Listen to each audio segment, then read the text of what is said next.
Hello दोस्तों, आज हम सीखेंगे क्लास 8 का प्रश्नावली 2.a जिसमें हमें क्वेश्चन पूछा गया है कि निम्नांकित में पूर्ण वर्ग संख्याओं को पहचानिए। क्या आपको पता है कि पूर्ण वर्ग संख्या किसे कहते हैं? पूर्ण वर्ग संख्या पता है दोस्तों? और नहीं पता है तो कमेंट कीजिए, हम इसको बारे में बताएंगे आपको। तो देखिए, पूर्ण वर्ग संख्या होता क्या है, यानी जिसका स्क्वायर निकाला जाए। आप लोगों को 1 से 30 तक का स्क्वायर याद होना चाहिए, जिससे कि ये हमारा कंप्लीटली बन जाए। अगर नहीं याद है दोस्तों तो आप हमें कमेंट कीजिएगा, हम इसका वीडियो स्पेशल एक स्क्वायर के लिए लाएंगे और जिसमें आपको स्क्वायर सिखाया जाएगा। ठीक है, चलिए सीखते हैं। तो देखिए, ये 16 है।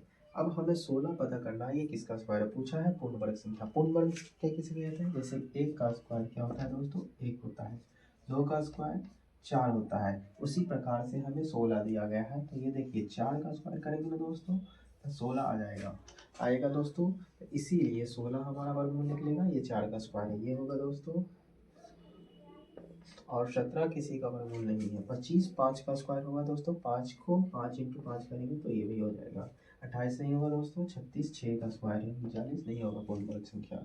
और एक तरीका आप लोग और याद रखिएगा, पूर्ण वर्ग संख्या होता क्या है?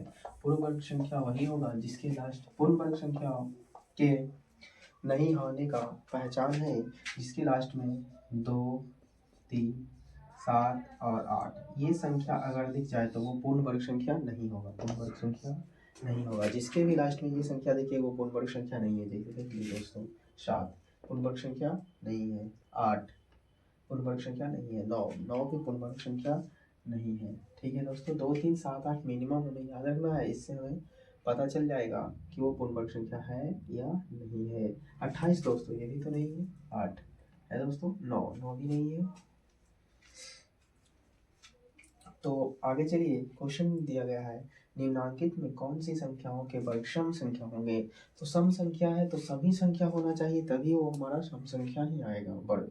इसको दोस्तों, इसको बनाने के लिए हमें करना है, इसका स्क्वायर करेंगे तो दोस्तों 16 का स्क्वायर करते हैं तो होता है 144। 16 का 256 होता है। 16 का स्क्वायर कितना होता है? 256। 16 का स्क्वायर 256, इसका स्क्वायर करते हैं तो 256 आता है। 21 का 400, तो ये भी सम है, ये भी सम, ये सम है। इसका स्क्वायर करेंगे तो ये भी हमारा सम ही आएगा और ये सम है। तो ये तीनों ऐसी संख्या है जिसका हम अगर वर्गमूल करते हैं तो वो सम आएगा, यानी सम संख्या का वर्गमूल सम संख्या को प्राप्त होगा। विषम संख्या का वर्गमूल करेंगे तो विषम ही संख्या आएगा दोस्तों। तो आज के लिए इतना ही, मिलते हैं नेक्स्ट वीडियो में। Thank you so much.